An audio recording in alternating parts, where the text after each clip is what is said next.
agamba nga mutuuze ku kyalo Kakunyu Kikuubo mu tawuni kanseri Bukomero mu disitulikiti y'Ekibuga yakwatiddwa poliisi y'e Bukomero lwakwokya mwana we ng'akozesa essanja ng'amulanga ku bbanva. Bukomero twekalabaza olw'omwana gwe Ayokezza eno tezisobola kwokya mwana tewali alina musanga nga yeeyongeza oya musanga ate n'amwosa gwokya kati kisobola kikola ngate mwana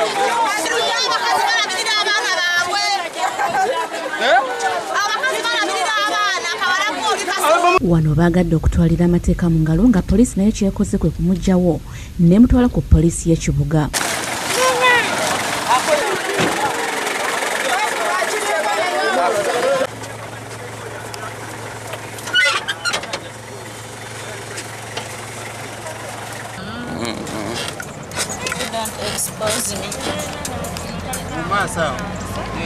Yo omwana naye addusiddwa mu ddwaliro y'Ekibuga okusobola okufuna obujjanjabi.